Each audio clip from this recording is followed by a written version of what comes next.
Hey guys, this is Anon, and today I want to focus on the Chi-Ri, the Tier 7 Japanese medium tank. And I want to focus on it mostly because I think this is a tank that is really misunderstood and misplayed a lot of the times. I know there's a big contingent of people that don't really enjoy this tank because of the negatives that come along with it, where it has a giant size, it's not particularly fast, even though it's mobile enough, and has no armor. And that tends to make people think it's just a bad tank, where it really has a few good attributes and a fantastic gun that can make it a good tank as long as you're playing it the right way. So these aren't going to be too overly spectacular games, but it's two solid games from kind of the same session of playing that really is just going to emphasize good kind of tactics with this tank. So that's how I really want to focus on.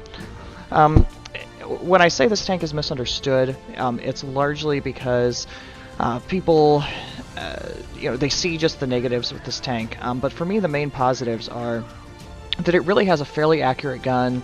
It's got good aim time, it moves around well enough, it's got really, really nice gun depression, which is fantastic and starts to negate the size of it. Because anytime you have good gun depression, you can work ridgelines and only expose up to your gun, which is going to make that tank a lot smaller. And it sneakily has some of the best DPM in the game, period. It's actually tied with the Comet, which for Tier 7 top DPM, which I think a lot of people don't realize because it has that autoloader that you're actually putting out a lot of damage. And for me, I really like the game style of it because it's more of a tank that allows you to sneak out, dish out a lot of damage, and then hide for a minute while the red team frequently gets distracted and starts to focus on other things. So all of that can negate a lot of the negatives with this tank. So you can see right in here on Rockfield, I rolled to the front, which is something that I'm rarely going to do in this tank, but it's partially based on the matchup. But as soon as all the tanks on the red team were focusing on my spot right next to this IS, I decided to move and use the gun depression on this hill because it allows me to do exactly what I said. I can poke up, shoot, and sneak back down again. This tank, because of the high DPM and the burst capability of the gun, is a really good hit point trader.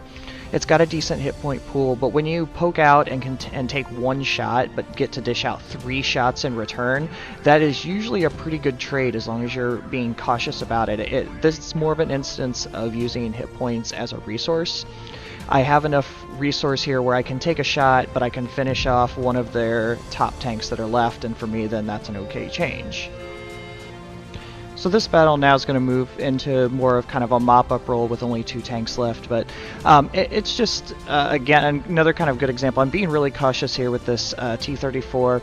Even though we have the advantage left, he can put a shot into me really, really easily because I don't have armor. So this flat ground is not where this tank is going to necessarily shine. It can side scrape just a little bit because it does have fairly wide tracks, but in general, pretty much everything is going to penetrate you. So that's why it's really a second line tank.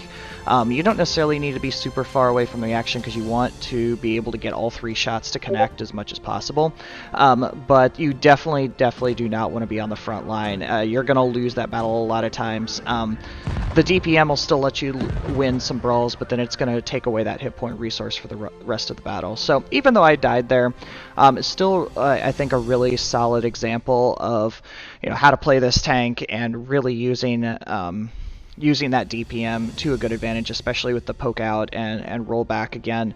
I really, dying there is just kind of what happens when you lose a little bit too many hit points at the beginning of the game. So gonna roll here into Old Mines. I still have a little bit of collection of Old Mines gameplays here, so I'm still going to show some of them because I feel like the gameplay with New Mines is still really similar. We might see the meta evolve, but it's still a kind of a hill battle because that's still a good advantage, and especially a tank like this with good gun depression, that needs to be the focus. So we're rushing up, but they've got a ton of DPM up here with a Comet, a Cromwell, and a Chi-Ri that's coming up to the left. So have to be a little bit cautious with it. I'm not rolling straight up, but my platoon mate has gotten stuck And so I'm going to try and help him as much as I can, but now once that Comet's gone and the others have ran off the hill, I go ahead and decide to take the damage punishment from the other Chi-Ri to go ahead and take that advantage position.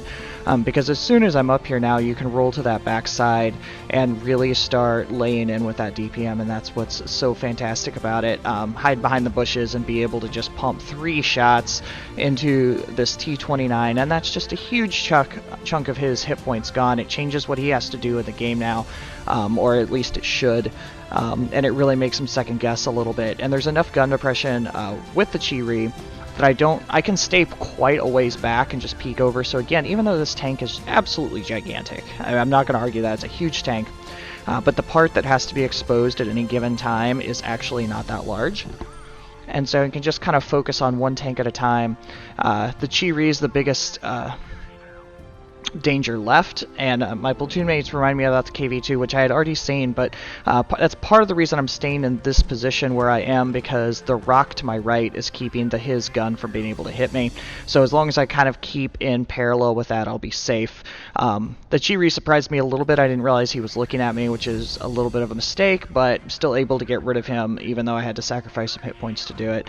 This is not a tank that I think you're going to come out of a lot of battles unscathed, but it's because it has to be more of that hit point resource thing. I know I've hit on that a lot, but it's a tank that it's really important to kind of consider that, and don't be afraid to use it when you need to. So again, cleaning up here a little bit too, but I hope this helped a little bit. I know this is a kind of a quirky tank, but it can be really good if you play it the right way, and I don't think people should be scared of it, especially with this whole line, because the STB is really worth grinding for. So, like I said, hopefully this helps a little bit. If you like it, please give it a like and subscribe on YouTube. Plenty of stuff coming, and I appreciate all the support, guys, so thanks a lot.